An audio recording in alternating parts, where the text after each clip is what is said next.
I basically I to us in I should talk candidate in job MP magi mathau se karino MP se kaino member of parliament se kaino magi mathau dang se karino adu khangbiraga khwaidagi maduga chanaba thabak tawba ngamgani khanba mi khanbi ta aina miyam da hajaningi sidi member of parliament se karino magi mathau dang magi function je kaino the tholiba candidate mayam sida adugi hairiba office se sigi mathau dang se pangthokpa kanana ngamgani ngamoy do adu khandaraga thadabi haita priority haibase kaino da my temporal requirement leiribo ahamba hawgi wane initiative ne se mari leina aina nan answer pibada haiduneba mi singje hanjana leiba isa huji thoiba crisis reverse to holene Churazambuna maite no hanjara leiba na kuki sing nimfa le hanjan baisi nangi normal sima purukna bhona bagi duneba natra adagi acho yaudini side scar legiba asia na thoke dogi manungna nungai taba sounding mayam su handle tawduneba du an long term plan da wa du dum soiba potneba ko aduni sigi dai na haije moi mayum hanjan bakta na de haije moi mayum da hanjan baisa normal sima hanjan na bhonarak pani strained relationship ama koi da furup masena nungai na dab su yum hanjalak pai ja du su ko na bam oi ne so mi ma katang han leira ma de yum da chat pai je multiple oi ba pot ne pot am khata na te ba du de address taw report to moi katang mayum da hanjan bagi pot to na te ba atopa su yam yauri ba na cha community ki estrangement ju khara address taw doi ni adegi reputation thok to ni haide nangi accountability fixer ko de loina mag involve to ko ne ba duna aina adugi hana hotna bais mois da mois da sagona ba pot me am yauri ba long term plan di ozage de yam lai aigi aina hayang aigi flex ceremony go mama to ba hairak pe ko ai iraga su thadora kini press ta ai khoi na ngasi thengna aina kaido na nak se sumna bhor ne yengum sai se Manipur se karino kari oirami huji kari oiri kari oigedong ne habge achouba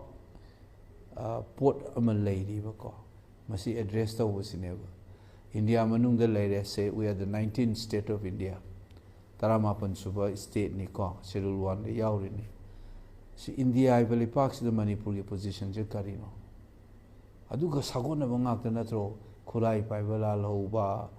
adegi foreigner issue adegi ILPAC sigi political question siga high political question siga sagon na ba issue ngakane ba so my major concern si sima oini ko atopa amadana na adugi akupa mayam lei atopa amadana aina se haining da bane hana ko aigi do thola kan da haige na aina workout or labor pot ama labor chumnagi rhetoric the ngang mana tabada ozadi ngaki nungai na badi ngang oi ai diko aduga ani subadana na ai khoi si Manipur si homai ba si sai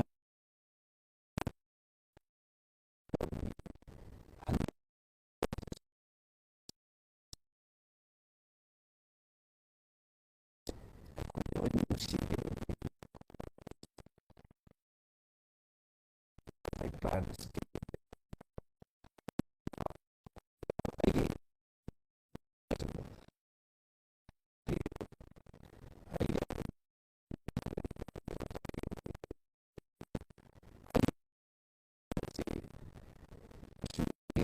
हमारे देखे मिजोरम दा ओजा ओइबो university के senior faculty ma'am लेबो सिगी network को normally आइगे दुना ma'am सिनरगा अखोई से आइसोलेट तौर लेरिबो पोचे मसी एड्रेस तौरगा मसी रिवर्स तौबा मगी आइगी प्रोजेक्ट अमा चौबो मलै हाइतारे अंदुगा MP on the floor of the house and because nang MP mo ibasi miyam gi mihut neba aina ngang dori se anywhere any platform da ngang wada hujik tinga si ozabi mol hai se university go exam ne ngang ini maitai ma exam ne ngang ini ba matam no dai the double advantage lagan hena lumak neba I represent people tumne ozana train na ko so my voice will be have more political dimension am tholo kineba miyam gi mihut ne na ko secondly member of parliament is Manipur ki complaint to una bachat panati it's only one part ne the pikram ne India hai balai paksi ki policy kari da law ek to una bachat ne natra India ki foreign issues of ai Kerala da thok ai Maharashtra da thok pe madu da saruk yaba ngamna bane MLA na te MPs national level, international level, the India policy is not involved. Chumdagi Manipur ki laur that's only one part, which is important. I koi tadaba. I na chahi ni fu mu wazana apanda lerak pa the chahi kuntraam lerak the Manipur lan uba series level ko. Adu gumadu new direction ama chumthoga pi bangamba ama chang neba koi dako. And a podcast lay series was an igi manifesto akupa tola ani hayang hangsit kuma tola kadong male in a ko aduna sina gives an ain haise chawrak paduneba manung da detail he to wa ta rhetorical na ngang mataba specific yam obe yam lay ko mi ama khaktang gai ama na ama good enough cham ka wang ang tadi mi record MP nen wera go wa sungang the parliament lo gi yawe hai ni nandro na ama wera su ngang wa aina MP man to ngam ba thap ai se ai gi constituency su care lo de ni ai gi constituency su kai no inner Manipur parliamentary constituency assembly segment kun trying to yaw de ni sigi affairs ai na lo go da pot le ai se di hai do I am a firm matam chana hierarchy but vote mamang the hierarchy do not the I know the high zone and release also copycat of nang baurani and as I command senge MLA mataudo ko the BCM the MLA matona table the mind of the MP I lauruge laubo nang is a party manunda is engaged of how in Supposing I own party among the opinion differences like Piaco, Moina Manipur, Maram the Uber Port Lan Urambia, Adu Parliament gi Changaga, Nifum do not have the I own party Maratasu subset a maneva, mathematics somebody set and subset. Adu Manunga, Adu the show I mobilize or go opinion shift on Honda. A crisis the land over Yaurisi. I own party congressman on the Moina Hora was it put different Amsum talk or Hora Padati atop of Mina. Panghai Haizandana Lan over Suyawidna. When Nang will live in again, there's a party manung opinion shift over coil. A Koyisu, Chatlaga Aina MP, their own particularly to the Sini Hyber Mangamidana. I say current Hapa the worries are in Nasa. It has a huge impact. A coin Manipur Natiko. My table land over Port Mayam say own collection. Yaning the point amani harapanatana atay the massive moge thinking process home tau report se karinos aduna chapmane parliament on the floor of the house nang edu muchulere outside aja aigi lobbying haibam lay never aigi engagement to pusyam lay dana aigi constituency care lo doing is not only shouting in parliament is coming back home and then working on your own constituency. I own Kendra halaga thabak tawdoi na yan was nangi I constituency the inner is I na kay tawiyais magi awara pa kari lady kari tawiyai kari adu natana ayo na the dedicated on a public figure mo in like hai tardi ay na isana initiative log jaba MP oidrasu dum tawba yaba thabak leiba ko adu MP oragadi nang adu tawgena dedicated tawrina adu maina si oza oi leraga chuti lorga da activism tawduga full time when tawdu yam khenaina so that's what I mean aina do naina min tawrido haidi inside as well as outside of pala MP na tawngam basakarino sa ꯑꯩꯁꯤ ꯃꯤꯌꯥꯝꯗ ꯍꯥꯏꯖꯕꯅꯦꯕ ꯑꯩꯗꯤ ꯃꯤꯠꯇ ꯁꯪꯁꯪ ꯑꯣꯏꯕ ꯑꯩꯅ ꯇꯧꯗꯕ ꯄꯣꯠꯁꯦ ꯑꯗꯨ ꯃꯌꯥꯝ ꯍꯥꯏꯔꯛꯀꯅꯤ ꯃꯥ ꯑꯦꯝ ꯄꯤꯁꯦ ꯁꯨꯃꯥꯏꯅ ꯇꯧ ꯌꯥꯕꯣꯔꯦ ꯑꯦꯝ ꯄꯤꯁꯤ ꯁꯤ ꯇꯧꯕꯣꯔꯦ ꯍꯥꯏꯅ ꯑꯣ ꯄꯣꯂꯤꯇꯤꯀꯦꯜ ꯂꯤꯗꯔ ꯍꯥꯏꯁꯤꯁꯨ ꯑꯦꯝ ꯄꯤ ꯅꯠꯇꯕꯀꯣ ꯄꯣꯂꯤꯇꯤꯀꯦꯜ ꯂꯤꯗꯔ ꯑꯃ ꯃꯤꯌꯥꯝꯒꯤ ꯄꯣꯂꯤꯇꯤꯀꯦꯜ ꯂꯤꯗꯔꯁꯤꯞ ꯑꯃ ꯑꯣꯏꯕꯁꯤ ꯁꯤ ꯑꯣꯏꯔꯕꯣꯔꯦ ꯒ꯭ꯌꯥꯟ ꯊꯕꯛꯁꯦ ꯑꯗꯨꯅ ꯑꯩ ꯍꯧꯖꯤꯛ ꯍꯥꯏꯔꯒ ꯋꯥ ꯉꯥꯡꯕꯁꯤ ꯑꯩꯅ ꯍꯥꯏꯁꯤꯅꯦꯕ ꯄ꯭ꯔꯣꯃꯤꯁ ꯍꯥꯏꯁꯦ ꯚꯦꯀ꯭ꯌꯨꯝ ꯅꯠꯇꯦ ꯎꯕ ꯉꯝꯃꯒ ꯀꯩꯅꯣꯝ ꯇꯧ ꯉꯝꯅꯤ ꯈꯪꯉꯒ ꯑꯗꯨ ꯑꯝꯇ ꯎꯠꯂꯝꯒꯦ ꯁꯤꯅ ꯑꯩꯅ ꯑꯗꯨꯒꯤ ꯃꯇꯨꯡꯗꯗꯤ ꯄꯣꯂꯤꯇꯤꯁꯤꯌꯥꯟ ꯑꯗꯨꯗꯤ ꯑꯗꯥꯅꯤ ꯚꯣꯠ ꯀꯥꯈ꯭ꯔꯗꯤ ꯑꯗꯨ ꯇꯧꯕ ꯃꯌꯥꯝꯒꯤ ꯁꯤꯅꯤꯁꯤꯖꯝꯁꯦ ꯏꯁ ꯕꯦꯗ ꯐꯣꯔ ꯑꯁ ꯀꯂꯦꯛꯇꯤꯞ ꯂꯥꯏꯐ ꯑꯃ ꯑꯣꯏꯅ ꯍꯤꯡꯕꯗ ꯑꯩꯈꯣꯏꯗ ꯑꯄꯨꯟꯕ ꯈꯨꯟꯅꯥꯏ ꯑꯃ ꯑꯣꯏꯅ ꯍꯤꯡꯕꯗ ꯑꯩꯈꯣꯏꯗ ꯃꯥꯡꯖꯩꯅ ꯊꯥꯖꯅꯗꯕ ꯑꯃꯗ ꯑꯗꯨꯒꯨꯝꯕ ꯉꯥꯛꯇ ꯁꯨꯝ ꯎꯔꯕꯅꯤꯅ ꯊꯥꯖꯗꯇꯩꯅꯦꯕ ꯊꯣꯛꯂꯣꯡ ꯆꯦꯡꯊꯣꯛꯑꯗꯤ ꯄꯣꯖꯤꯇꯤꯕ ꯑꯣꯏꯔꯅꯤ ꯑꯗꯨꯗꯤ ꯑꯐꯕ ꯃꯤ ꯊꯥꯒꯠꯁꯤ ꯍꯥꯏ ꯌꯦꯡꯉꯨ ꯁꯤ ꯑꯣꯖꯥ ꯃꯤꯉꯣꯟ ꯇꯧꯔꯝꯃꯤꯁꯤ ꯌꯦꯡꯉꯨ ꯑꯁꯨꯃꯥꯏꯅ ꯇꯧꯗꯅ ꯑꯦꯝ ꯑꯦꯜꯁꯨ ꯀꯩꯗꯧ ꯊꯥꯒꯠ ꯌꯥꯔꯣꯏꯗꯣꯏꯅꯣ ꯑꯗꯨꯃꯥꯏꯅ ꯇꯧꯁꯤ ꯍꯥꯏꯅ ꯔꯤꯄꯜ ꯏꯐꯦꯛ ꯍꯥꯏꯗꯤ ꯈꯪꯉꯤꯅ ꯑꯗꯨꯒꯤ ꯆꯦꯟ ꯏꯐꯦꯛ ꯑꯃ ꯊꯣꯛꯄꯁꯤꯅ ꯑꯩꯅ ꯀꯟꯅ ꯃꯪꯉꯤꯁꯦ ꯑꯗꯨꯒꯤ ꯑꯣꯖꯥꯅ ꯑꯍꯥꯟꯕ ꯃꯩ ꯆꯨꯗꯨ ꯑꯣꯏꯒꯦ ꯇꯧꯕꯅꯦꯕ ꯍꯥꯟꯅꯁꯨ ꯄꯩꯁꯥ ꯂꯣꯏꯅ ꯄꯤꯔꯒ ꯇꯧꯕ ꯅꯠꯇꯦꯕ ꯄꯩꯁꯥꯅꯕꯨꯗꯤ ꯅꯝꯃꯦꯀꯣ ꯆꯠꯂꯦ ꯍꯥꯏꯁꯦ ꯑꯗꯨꯕꯨ ꯄꯩꯁꯥꯗ ꯅꯠꯇꯕ ꯅꯪꯒꯤ ꯅꯦꯠꯋꯥꯛꯇ ꯂꯩꯕ ꯂꯩ ꯃꯤ ꯇꯤꯟꯅꯕ ꯂꯩ ꯄꯩꯁꯥ ꯌꯦꯟꯕꯒꯤ ꯀꯜꯆꯔ ꯑꯃ ꯌꯥꯝ ꯆꯥꯎꯅ ꯂꯩ ꯑꯩꯈꯣꯏꯗꯀꯣ ꯑꯗꯨꯅ ꯑꯩꯈꯣꯏ ꯃꯥꯡꯉꯤꯅꯤ ꯑꯩꯅ ꯑꯣꯖꯥ ꯃꯆꯥꯅꯦꯗꯤ ꯑꯣꯖꯥ ꯍꯥꯏꯁꯤ ꯑꯩ ꯌꯨꯅꯤꯚꯔꯁꯤꯇꯤꯗ ꯑꯣꯖꯥ ꯀꯌꯥ ꯂꯩꯒꯦ ꯌꯦꯡꯉꯨꯅꯦ ꯃꯅꯤꯄꯨꯔ ꯌꯨꯅꯤꯚꯔꯁꯤꯇꯤꯗ ꯑꯣꯖꯥ ꯀꯌꯥ ꯂꯩꯒꯦ ꯅꯣꯏ ꯈꯪꯕ꯭ꯔꯣ ꯃꯤ 10 ꯑꯣꯏꯔꯝꯒꯗ꯭ꯔꯣ 100 ꯑꯣꯏꯔꯝꯒꯗ꯭ꯔꯥ ꯑꯃꯨꯛꯇ ꯍꯥꯏꯕꯅꯤ ꯏꯟꯇꯥꯌꯔ ꯏꯟꯗꯤꯌꯥꯁꯤꯗ ꯊꯥꯎꯖꯟꯁ ꯑꯦꯟ ꯊꯥꯎꯖꯟꯁ ꯂꯩꯔꯤꯕ ꯑꯣꯖꯥꯅꯦꯕ ꯌꯥꯝ ꯆꯥꯎꯅꯠꯇꯦꯕ ꯑꯗꯨꯒꯨꯝꯕ ꯃꯆꯥ ꯈꯛꯇꯅꯦ ꯑꯣꯖꯥꯁꯦ ꯇꯣꯂꯣꯞ ꯆꯥꯔꯤꯅꯤ ꯊꯥ ꯂꯣꯏꯔꯛꯄꯗ EMI ꯀꯔꯤ ꯀꯔꯥ ꯊꯤꯗꯣꯛꯈ꯭ꯔꯀꯥꯟꯗ ꯀꯗꯥꯏꯗ ꯄꯩꯁꯥ ꯀꯣꯟꯅꯗꯕ ꯌꯥꯎꯗꯣꯏꯅꯦꯕ ꯑꯗꯨ ꯑꯩꯈꯣꯏꯒꯨꯝꯕ ꯑꯃꯅ ꯁꯤꯒꯤ ꯀꯔꯣꯔꯒꯤ ꯂꯤꯂꯥ ꯃꯔꯛꯁꯤꯗ ꯆꯪꯕꯩꯗꯣ ꯑꯗꯨꯅꯅꯦ ꯍꯥꯏꯁꯦ ꯑꯗꯣ ꯄꯩꯁꯥ ꯄꯤꯔꯒ ꯊꯕꯛ ꯇꯧꯕꯒꯤ ꯆꯠꯅꯕꯤ ꯌꯥꯝ ꯂꯩ ꯑꯩꯈꯣꯏꯗ ꯑꯗꯨꯅ ꯃꯥꯡꯖꯔꯤꯅꯦ ꯑꯗꯨꯅ ꯄꯦꯟꯗ꯭ꯔꯦ ꯑꯩꯈꯣꯏꯁꯤ ꯇꯧꯗ꯭ꯔꯦ ꯍꯥꯏꯔꯒꯗꯤ ꯁꯤ ꯃꯤꯌꯥꯝꯒꯤ ꯋꯤꯜꯁꯤꯅꯦꯕ ꯑꯩꯈꯣꯏꯗꯗꯤ ꯑꯩ ꯍꯥꯏꯅ ꯂꯥꯏꯕꯛ ꯈ꯭ꯋꯥꯏ ꯊꯤꯔꯤꯗꯤ ꯑꯔꯕꯟ ꯑꯣꯏꯕ ꯖꯒꯥꯗ ꯄꯩꯁꯥ ꯆꯪꯗꯦ ꯔꯨꯔꯦꯜ ꯑꯣꯏꯔꯕꯗ ꯆꯪꯉꯦ ꯃꯣꯏ ꯍꯥꯏ ꯂꯋꯥꯏ ꯊꯋꯥꯏꯗꯗꯤ ꯄꯩꯁా ꯆꯪꯉꯦ ꯍꯥꯏꯌꯦꯕ ꯍꯥꯏꯅꯗ꯭ꯔꯅꯁꯨ ꯅꯣꯏꯁꯨ ꯇꯥꯔꯝꯒꯅꯤ ꯑꯩꯗꯤ ꯑꯦꯂꯤꯇꯤꯁ ꯏꯝꯐꯥꯜꯒꯤ ꯀꯣꯛ ꯂꯩꯈꯠꯄꯅꯦꯅ ꯎꯏꯌꯦꯕꯗꯣ ꯀꯩꯒꯤꯅꯣꯗ ꯃꯃꯥꯡꯒꯤ ꯑꯦꯁꯦꯝꯕ꯭ꯂꯤꯗ ꯈ꯭ꯋꯥꯏꯗꯒꯤ ꯄꯩꯁꯥ ꯆꯪꯕ ꯀꯦꯟꯗ꯭ꯔ ꯏꯝꯐꯥꯜꯒꯤ ꯃꯌꯣꯜꯗ ꯂꯩꯔꯤꯕ ꯂꯥꯏꯔꯤꯛ ꯂꯥꯏꯁꯨ ꯍꯩꯕꯅ ꯊꯜꯂꯕ ꯀꯩꯁꯥꯝꯊꯣꯡꯁꯦ ꯑꯃꯅꯦꯕ ꯄꯩꯁꯥꯅ ꯋꯥꯏ ꯆꯥꯏꯈꯤꯕ ꯀꯣꯟꯁꯇꯤꯇ꯭ꯋꯦꯟꯁꯤꯅꯦꯕ ꯄꯩꯁా ꯄꯤꯖꯕ ꯍꯧꯔꯛꯄꯁꯨ ꯀꯩꯁꯥꯝꯊꯣꯡꯅ ꯍꯧꯋꯦꯕ ꯆꯍꯤ ꯑꯃꯒꯤ ꯃꯃꯥꯡꯗ ꯏꯟꯚꯦꯁ ꯇꯧꯅꯩ ꯑꯩ ꯍꯥꯏꯅ ꯏꯪꯂꯤꯁ ꯋꯥꯔꯗꯇ ꯄꯩꯁꯥ ꯊꯥꯗꯕ ꯍꯧꯈ꯭ꯔꯕꯅꯦꯕ ꯁꯤꯒꯤ ꯃꯔꯛꯁꯤꯗ ꯑꯩꯈꯣꯏꯅ ꯃꯨꯛꯇꯅ ꯂꯋꯥꯏ ꯊꯋꯥꯏ ꯇꯥꯏꯅ ꯂꯩꯔꯦꯕ ꯑꯗꯨꯅ ꯁꯤꯒꯤꯁꯦ ꯂꯥꯏꯔꯤꯛ ꯍꯩꯕ ꯃꯔꯛꯇꯁꯨ ꯊꯣꯛꯏꯁꯦ ꯃꯁꯤ ꯀꯔꯤꯒꯤꯅꯣꯁꯦ ꯈꯟꯐꯝ ꯊꯣꯛꯑꯦꯕꯁꯦꯀꯣ ꯑꯗꯨꯅ ꯃꯤꯉꯣꯟꯗ ꯒ꯭ꯌꯥꯟ ꯇꯥꯗꯦ ꯍꯥꯏꯁꯦ ꯃꯁꯥ ꯃꯇꯣꯟꯗ ꯍꯪꯖꯕ ꯑꯃ ꯆꯪꯉꯦꯕ ꯃꯤꯗ ꯒ꯭ꯌꯥꯟ ꯇꯥꯗꯦ ꯍꯥꯏꯉꯩꯗ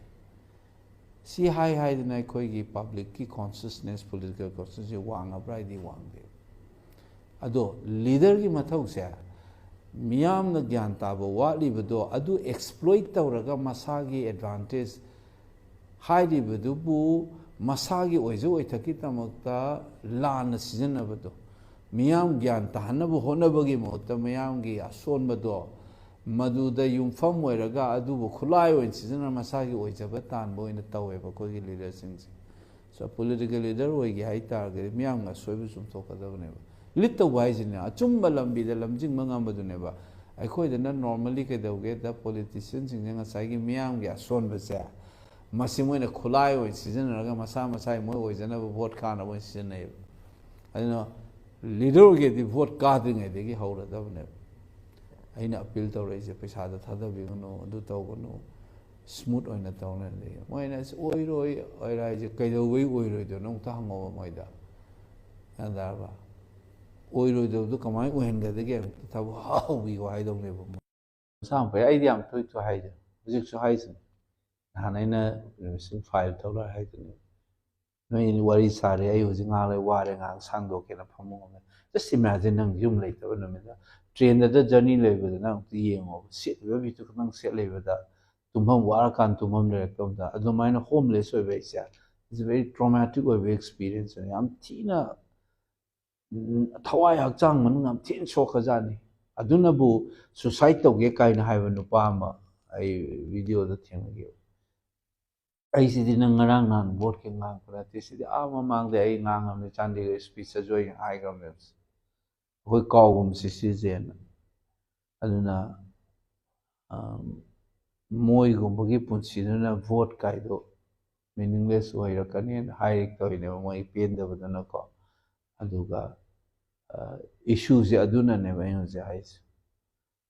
ꯑꯩꯒꯤ ꯏꯔꯩꯆꯥ ꯀꯥꯡꯕꯨ ꯑꯃ ꯁꯨꯃꯥꯏꯅ ꯃꯌꯨꯝ ꯃꯩꯀꯩ ꯂꯩꯇꯅ ꯂꯩꯔꯤ ꯍꯥꯏꯅ ꯈꯟꯕ ꯃꯤ ꯑꯃꯅ ꯅꯠꯇ꯭ꯔꯒ ꯃꯁꯥꯃꯛꯅ ꯑꯩ ꯌꯨꯝ ꯂꯩꯇꯅ ꯁꯨꯃꯥꯏꯅ ꯏꯔꯥꯡꯁꯤꯗ ꯁꯨꯃꯥꯏꯅ ꯑꯩ ꯁꯩꯗꯥꯡꯉꯒ ꯔꯤꯂꯤꯐ ꯀꯦꯝꯞꯇ ꯂꯩꯔꯤꯅꯤ ꯈꯟꯕ ꯃꯤ ꯑꯃꯗ ꯄꯩꯁꯥꯅ ꯂꯩꯒꯅꯤꯅ ꯆꯪꯉꯛꯏꯕ ꯀꯣꯛ ꯃꯗꯨꯗ ꯂꯧꯒꯅꯤ ꯄꯩꯁꯥꯅ ꯀꯥꯒꯅꯤ ꯑꯃꯁꯤ ꯀꯥꯔꯣꯏ ꯄꯩꯁꯥꯅ ꯂꯣꯏ ꯉꯝꯕ ꯉꯥꯛꯇꯅꯤ ꯉꯥꯡꯉꯤꯕ ꯋꯥꯈꯜꯂꯣꯟ ꯀꯔꯝꯕ ꯑꯣꯏꯒꯗꯒꯦ ꯑꯗꯨꯅꯤ ꯑꯩꯈꯣꯏꯅ ꯈꯟꯗꯣꯏꯁꯦ It's an effort haiba ina. That's a primary effort. I have to say this. Si haiba mum change base. Tumi no je koina nuaina normal se le shanti oiren le yade. It has to be constantly reminded. Hanjan hanjan irei chakara mayu makai mo thongram kangna leiri have se koi kaupa de ai se. A kamai tau na lehen gani haiba gi effort to ma di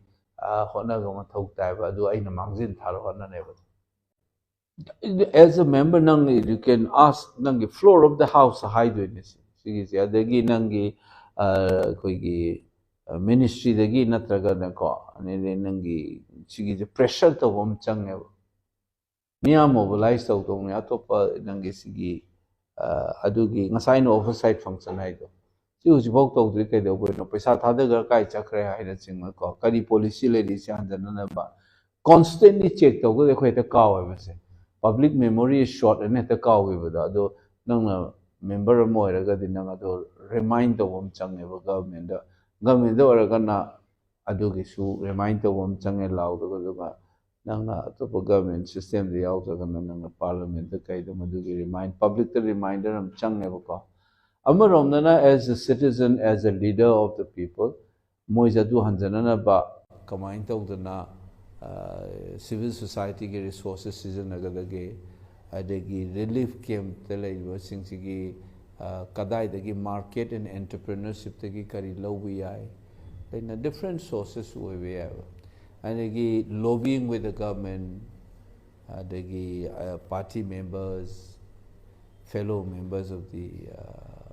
house सिगी effort to one instead of kauthoga nakanda thaiduoga na thairaga thamgi be mutta si lady na hanjan tawam changne natra adegi sarkar na meta lauthok adu thagre na adu hayeng oversight function ni matung na kaya thage no kaido no adu thabu ne yaro si tawgodam ni naiba sigi effort to never process size Number one, chindana mangang thabak na matawda kadai the canary no contradiction kadai the lay no mo khamam tui divide and rule hai ko yang ngangro divide and rule tawre na polarization tawre divide tawre khaibung panaraga lay ri hai group ni ko adu chusan na bo hona baga tugai bu he na chesan na bo hona ba akhoi na tawri ba behavior je karam no ai bam change Nungandi nimita bu maitai chai le maitai de hingsa badong tawle re sona ka na cookies hingsa badong tawle di masai divide in a rule ngangi ba kok to divide in rule meaning khangre ba moina de trap torga moina na kanjala li na to divide to na shapan ho le ne na mara che sela li ne ba cookie na sum taina le sona ka na ma na maitai de ngasai gi khaibung segai ne de na mara che seli na tro do alo chinna na dum divide and rule de dum hai ba you condemn the elitists, the elites among them, and their divisive politics, but not the community entirely as a whole in high. Entire community you condemn to whom the moigi elites to moigi divisive politics. So in a condemn to high never. And that was say divide and rule have a kang by never. Combine to uneasy and muction of Yana, Prasamiam mislead to it, talks to in a quaint study over that. Moina pangai haijale eliting ordinary villages in Lungam Kamponte. Maitai the sea hingon now, who look some other equi, look some other pangang, forest lauk to do lauk to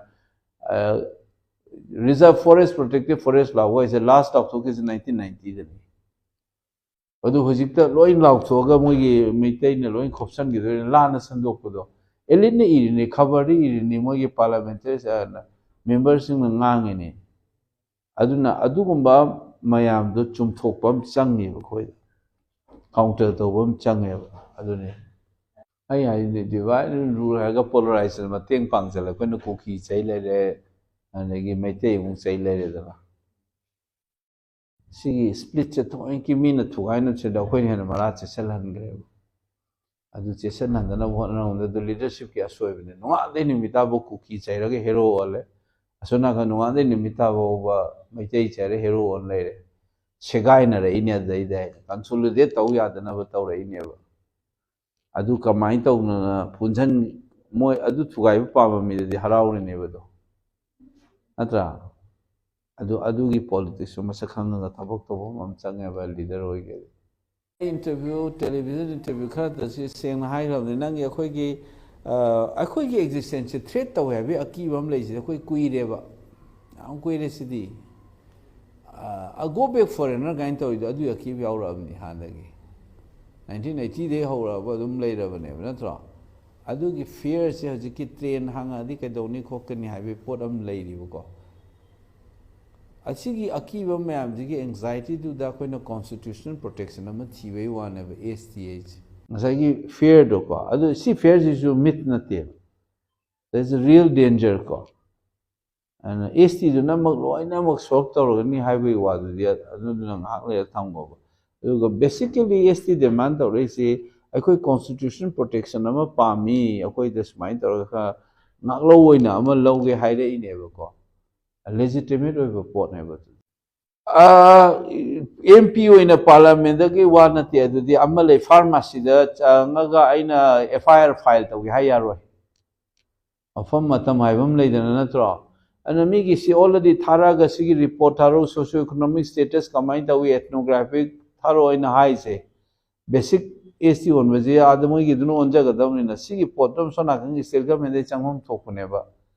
ꯑꯁꯤ ꯊꯥꯗ꯭ꯔꯤꯁꯤꯅꯦꯕ ꯅꯪ ꯑꯁꯤ ꯄꯥꯔꯂꯥꯃꯦꯟꯗ ꯐꯅ ꯂꯥꯎꯔꯁꯨ ꯑꯁꯤ ꯊꯥꯗ꯭ꯔꯗꯤ ꯀꯥꯏ ꯆꯠꯇꯣꯏꯅꯣ ꯃꯤꯒꯤ procedure ꯑꯩꯅ ꯍꯧꯖꯤꯛ ꯍꯥꯏꯗꯨꯅꯤ ꯑꯩꯅ ꯄꯨꯂꯤꯁ ꯁ꯭ꯇꯦꯁꯟ ꯆꯪꯉꯒ ꯅꯪ ꯍꯤꯗꯥꯛ ꯍꯪꯉꯨ ꯌꯥꯄꯣꯟꯇꯦ ꯑꯗꯒꯤ ꯍꯤꯗꯥꯛ ꯌꯣꯟꯐꯝꯗꯨ ꯆꯪꯉꯒ ꯑꯦꯐ ꯑꯥꯏ ꯑꯥꯔ ꯐꯥꯏꯜ ꯇꯧꯒꯦ ꯌꯥꯔꯣꯏꯗꯧꯕ ꯊꯕꯛꯅꯦꯕ ꯑꯗꯨꯅ ꯀ꯭ꯂꯦꯔꯤꯇꯤ ꯑꯃ ꯆꯪꯉꯦꯕ ꯃꯤꯉꯣꯟꯗ ꯎꯠ ꯆꯥꯏꯒꯦꯗꯤ ꯑꯩꯅ ꯄꯥꯔꯂꯥꯃꯦꯟꯗ ꯂꯥꯎꯅꯤ ꯀꯥꯏꯅ ꯄꯉꯥꯡ ꯉꯥꯡꯁꯤꯟꯕ ꯌꯥꯏꯑꯕ ꯕꯦꯁꯤꯀꯦꯂꯤ ꯃꯤꯅ ꯁꯣꯝ ꯅꯥꯀꯟꯗ ꯁ꯭ꯇꯦꯠꯅ ꯔꯦꯀꯃꯦꯟꯗꯦꯁꯟ ꯑꯃ ꯇꯧꯔꯒ ꯁꯤꯒꯤ ꯑꯦꯊꯅꯣꯒ꯭ꯔꯥꯐꯤꯛ ꯗꯥꯇꯥꯒ ꯁꯣꯁꯤꯑꯣ ꯏꯀꯣꯅꯣꯃꯤꯛ ꯗꯥꯇꯥꯒ ꯊꯥꯔꯛꯑꯣ ꯀꯝꯃ꯭ꯌꯨꯅꯤꯇꯤꯁꯤꯒꯤ ꯍꯥꯏꯔꯒ ꯑꯗꯨ ꯌꯦꯡꯉ ꯃꯣꯏꯅ ꯗꯤꯁꯥꯏꯠ ꯇꯧꯖꯗꯣꯏꯅꯦꯕ ꯑꯗꯨꯗꯤ ꯊꯥꯗꯅ ꯁꯣꯝ ꯅꯥꯀꯟꯗ ꯗꯤꯁꯇ꯭ꯔꯤꯛ ꯇꯧꯔ ꯂꯩꯔꯦꯕ ꯊꯥꯍꯟꯒꯗꯕꯅꯦꯕ ꯁꯤ ꯁꯣꯝ ꯅꯥꯀꯟꯗꯗꯤ ꯅꯪꯒꯤ ꯃꯤꯅ ꯊꯥꯔꯛꯑꯣ ꯍꯥꯏꯕ ꯑꯦꯊꯅꯣꯒ꯭ꯔꯥꯐꯤꯛ ꯄ꯭ꯔꯣꯐꯥꯏꯜ ꯑꯗꯒꯤ ꯅꯪꯒꯤ ꯕꯦꯁꯤꯛ ꯁꯣꯁꯤꯑꯣ ꯏꯀꯣꯅꯣꯃꯤꯛ ꯗꯥꯇꯥꯁꯦ ꯊꯥꯐꯝ ꯊꯣꯛꯑꯦꯕ ꯁꯦ ꯑꯁꯤ ꯊꯥꯔꯒ ꯑꯗꯨꯝ ꯄꯣꯠꯂꯣꯡ ꯇꯥꯖꯒꯗꯕꯅꯦꯕ ꯄꯤꯔꯛꯇꯕꯅ ꯃꯣꯏꯒꯤ ꯋꯥꯔꯤꯅꯤ ꯁꯣꯁꯥꯏꯇꯤꯗꯁꯨ ꯑꯗꯨꯝ ꯀꯟꯁꯇ꯭ꯔꯦꯟ ꯂꯩ ꯅꯪ ꯉꯥꯡꯅꯤꯡꯅ ꯉꯥꯡ ꯌꯥꯕ꯭ꯔꯥꯅ ꯁꯣꯁꯥꯏꯇꯤꯗ ꯇꯧꯅꯤꯡꯅ ꯇꯧ ꯌꯥꯕ꯭ꯔꯣ ꯌꯥꯗꯦꯗꯅ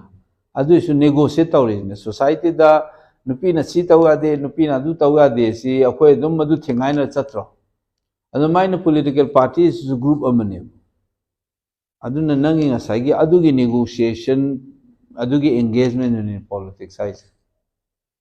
ꯀꯣꯡꯒ꯭ꯔꯦꯁꯅꯒꯤ ꯄꯥꯔꯇꯤꯒꯤ ꯋꯤꯞ ꯆꯠꯂꯦ ꯍꯥꯏꯁꯦ ꯄꯥꯔꯇꯤꯒꯤ ꯑꯥꯏꯗꯤꯌꯣꯂꯣꯖꯤ ꯑꯃ ꯄ꯭ꯔꯣꯒ꯭ꯔꯥꯝ ꯑꯃ ꯂꯦꯞꯄꯦ ꯍꯥꯏꯁꯦ ꯀꯣꯡꯒ꯭ꯔꯦꯁ ꯌꯥꯎꯕ ꯃꯅꯨꯡꯗ ꯂꯩꯕ ꯃꯤꯅ ꯂꯦꯞꯄꯤ ꯅꯠꯇ꯭ꯔꯣ ꯑꯗꯨꯒꯤ ꯑꯣꯄꯤꯅꯤꯌꯟ ꯀꯩꯀꯩꯗꯣ ꯁꯦꯞ ꯇꯧꯕꯁꯤ ꯅꯪ ꯁꯣꯁꯥꯏꯇꯤꯁꯨ ꯔꯦꯁꯇꯨꯔꯦꯟ ꯂꯩꯅ ꯑꯗꯨꯝ ꯉꯥꯡꯉꯤꯁꯤꯅꯤ ꯑꯊꯤꯡꯕ ꯂꯩꯅ ꯑꯩꯈꯣꯏꯅ ꯇꯧꯒꯗꯕ ꯁꯤ ꯆꯨꯝꯃꯦ ꯍꯥꯏꯗꯤ ꯁꯣꯁꯥꯏꯇꯤ ꯍꯥꯟꯅ ꯆꯠꯅꯕꯤꯁꯦ ꯂꯥꯜꯂꯤ ꯁꯤ ꯍꯣꯡꯗꯣꯛꯁꯦꯅ ꯑꯩꯈꯣꯏ ꯍꯥꯏꯗ꯭ꯔꯣ ꯅꯠꯇ꯭ꯔꯥ ꯑꯗꯨꯃꯥꯏꯅ ꯄꯣꯂꯤꯇꯤꯀꯦꯜ ꯄꯥꯔꯇꯤ ꯃꯅꯨꯡꯗ ꯅꯪꯒꯤ ꯑꯗꯨꯒꯤ ꯕꯥꯔꯒꯦꯅꯤꯡ ꯀꯦꯄꯥꯁꯤꯇꯤꯗꯨ ꯂꯩ ꯇꯥꯕꯅꯦꯕ ꯃꯤ ꯌꯥꯝꯒꯦ ꯌꯥꯝꯃꯨ ꯇꯣꯛꯑꯣ ꯄꯥꯔꯂꯥꯃꯦꯟ ꯃꯅꯨꯡꯗꯗꯤ ꯅꯪ ꯆꯞ ꯃꯥꯟꯅꯩꯗꯅ ꯍꯥꯏꯗꯣ ꯅꯪꯒꯤ ꯄꯥꯔꯇꯤ ꯃꯅꯨꯡꯗꯗꯤ ꯃꯥꯟꯅꯩꯗꯅ ꯑꯗꯣ ꯑꯗꯨꯅ ꯄꯥꯔꯇꯤ ꯃꯅꯨꯡꯗ ꯃꯣꯕꯤꯂꯥꯏꯁ ꯇꯧꯕ ꯑꯃ ꯆꯪꯉꯤ ꯑꯗꯨꯃꯥꯏꯅ ꯐ꯭ꯂꯣꯔ ꯑꯣꯐ ꯗ ꯍꯥꯎꯁꯇꯒ ꯉꯥꯡꯉꯤꯁꯨ ꯅꯪꯒꯤ ꯑꯗꯨꯒꯤ ꯑꯣꯄꯤꯅꯤꯌꯟꯗꯨ ꯁꯦꯞ ꯇꯧꯅꯕ ꯍꯣꯠꯅꯔꯤꯅꯦꯕ ꯑꯗꯨꯅ ꯍꯦꯛꯇ ꯃꯤꯅꯒ ꯄꯥꯔꯇꯤ ꯑꯃ ꯆꯪꯉꯒ ꯉꯥꯡꯉꯝꯃꯣꯏꯗ ꯁꯣꯁꯥꯏꯇꯤ ꯂꯩꯔꯒ ꯂꯣꯏ ꯉꯥꯡꯗꯕ꯭ꯔꯥꯅꯦ ꯀꯥꯡꯕꯨꯗꯤ ꯑꯗꯨꯝ ꯉꯥꯡꯉꯛꯀꯅꯤ ꯉꯥꯡꯗ꯭ꯔꯣ ꯔꯥꯖꯥ ꯔꯥꯝꯃꯣꯍꯟ ꯔꯣꯏꯅ ꯁꯣꯁꯥꯏꯇꯤꯗ ꯂꯩꯅꯅ ꯁꯇꯤ ꯌꯥꯔꯝꯗ꯭ꯔꯤ ꯅꯠꯇ꯭ꯔꯣ ꯅꯣꯏ ꯋꯥꯔꯤ ꯈꯪꯉꯦꯗꯅ ꯑꯇꯩꯈꯩꯅ ꯃ꯭ꯌꯨꯠꯂꯤ ꯑꯗꯨꯝ ꯑꯦꯛꯁꯦꯞ ꯇꯧꯔ ꯂꯩꯔꯤꯅꯦꯕ ꯅꯠꯇ꯭ꯔꯥ ꯃꯇꯩ ꯃꯃꯩ ꯊꯥꯕꯗ ꯃꯥꯅ ꯄ꯭ꯔꯣꯇꯦꯁ ꯇꯧꯊꯣꯛꯂꯛꯏꯗꯨꯅꯦꯕ ꯑꯇꯩꯗꯤ ꯇꯧꯈꯤꯗꯦꯗꯅ ꯑꯗꯨꯝ ꯊꯣꯛꯂꯛꯏꯗꯨꯅ ꯑꯗꯨꯃꯥꯏꯅ ꯄꯥꯔꯇꯤ ꯃꯅꯨꯡꯗꯁꯨ ꯑꯗꯨꯃꯥꯏꯅ ꯑꯗꯨꯝ ꯃꯤꯒꯤ ꯑꯗꯨꯝ ꯏꯟꯐ꯭ꯂꯨꯌꯦꯟꯁꯤꯌꯦꯜ ꯑꯣꯏꯕ ꯑꯗꯨꯒꯤ ꯅꯦꯒꯣꯁꯤꯌꯦꯁꯟ ꯇꯧ ꯃꯥꯒꯤ ꯀꯦꯔꯦꯛꯇꯔꯅꯦꯕ ꯉꯥꯡꯉꯔꯣꯏ ꯉꯥꯡꯗ꯭ꯔꯗꯤ ꯐꯝꯒꯅꯤ ꯂꯦꯞꯀꯅꯤ ꯑꯗꯨ ꯇꯧꯕ ꯀꯥꯡꯕꯨꯗꯨꯗꯤ ꯑꯦꯝ ꯄꯤ ꯑꯣꯏꯔꯁꯨ ꯇꯧꯔꯛꯑꯣꯏ ꯑꯦꯝ ꯄꯤ ꯑꯣꯏꯗ꯭ꯔꯁꯨ ꯑꯗꯨꯝ ꯉꯥꯡꯉꯛꯑꯣꯏ ꯃꯥꯒꯤ ꯑꯗꯨ ꯃꯥꯏ ꯀꯦꯔꯦꯛꯇꯔꯁꯨ ꯂꯩꯅ ꯄꯣꯂꯤꯇꯤꯀꯦꯜ ꯀꯟꯚꯤꯛꯁꯟ ꯂꯩꯇꯕ ꯃꯤꯒꯤ ꯍꯟꯗꯛ ꯂꯥꯛꯏꯕ ꯐꯤꯕꯝꯁꯦ ꯌꯥꯝ ꯊꯤꯅ ꯁꯣꯛꯑꯦ 2001ꯗ ꯁꯛꯇꯝ ꯀꯥꯏꯕ ꯌꯥꯔꯝꯃꯣꯏ ꯑꯗꯨ ꯍꯧꯖꯤꯛ ꯀꯥꯏꯔꯦ ꯐ꯭ꯔꯦꯝ ꯑꯃꯅꯤ ꯃꯤꯡꯖꯦꯟꯒꯨꯝꯕꯅꯤ ꯃꯅꯨꯡꯗ ꯃꯤꯡꯖꯦꯟꯗꯣ ꯀꯥꯏꯔꯕꯅꯦꯕ ꯃꯅꯤꯄꯨꯔ ꯑꯗꯨ ꯀꯥꯏꯗꯕꯩ ꯋꯥꯅꯦꯕ ꯅꯠꯇ꯭ꯔꯥ ꯑꯗꯨꯅ ꯑꯃꯨꯛꯇ ꯊꯦꯡꯅꯈꯤꯗ꯭ꯔꯤꯕ ꯄꯣꯠꯅꯤ ꯑꯗꯨꯅ ꯃꯁꯤ ꯃꯥꯌꯣꯛꯅꯔꯒ ꯑꯅꯧꯕ ꯃꯅꯤꯄꯨꯔ ꯑꯃ ꯑꯣꯏꯅꯕ ꯁꯤꯟꯕꯗ ꯁꯤꯒꯤ ꯏꯂꯦꯛꯁꯟꯁꯤꯒꯤ ꯔꯤꯄꯜ ꯏꯐꯦꯛ ꯑꯃ ꯊꯣꯛꯅ ꯍꯧꯔꯗꯕꯅꯦꯕ ꯑꯗꯨꯅ ꯑꯩꯗꯤ ꯁꯥꯟꯇꯤ ꯑꯣꯏꯅ ꯏꯁꯨ ꯕꯦꯁꯇ ꯃꯤꯌꯥꯝꯅ ꯃꯨꯟꯅ ꯈꯜꯂꯒ ꯚꯣꯠ ꯊꯥꯗꯕꯤꯌꯨ ꯍꯥꯟꯅꯒꯤ ꯄꯩꯁꯥꯅ ꯄꯤꯔꯦ ꯑꯗꯒꯤ ꯅꯝꯐꯨ ꯁꯥꯐꯨ ꯇꯧꯔꯁꯨ ꯆꯤꯟꯗꯅ ꯂꯤꯟꯊꯣꯏ ꯉꯥꯝꯕꯤ ꯋꯤꯃꯦꯟꯁ ꯋꯥꯔ ꯍꯥꯏꯔꯒ ꯊꯤꯡꯉꯝꯗ꯭ꯔꯒꯗꯤ ꯀꯩꯗꯧꯅꯤ ꯃꯩꯔꯥ ꯄꯥꯏꯕꯤ ꯍꯥꯏꯔꯒ ꯑꯗꯨꯅ ꯋꯤ ꯁꯨꯗ ꯕꯤ ꯑꯣꯜ ꯄ꯭ꯔꯤꯄꯦꯌꯔ ꯂꯥꯏꯔꯤꯛ ꯍꯩꯒꯦꯔꯥ ꯃꯩꯔꯥ ꯄꯥꯏꯕꯤ ꯑꯣꯏꯒꯦꯔꯥ ꯑꯣꯏꯔꯣꯏꯔꯥ ꯍꯤꯡꯁꯥ ꯌꯥꯎꯔꯒ ꯇꯧꯕ ꯃꯤꯈꯜ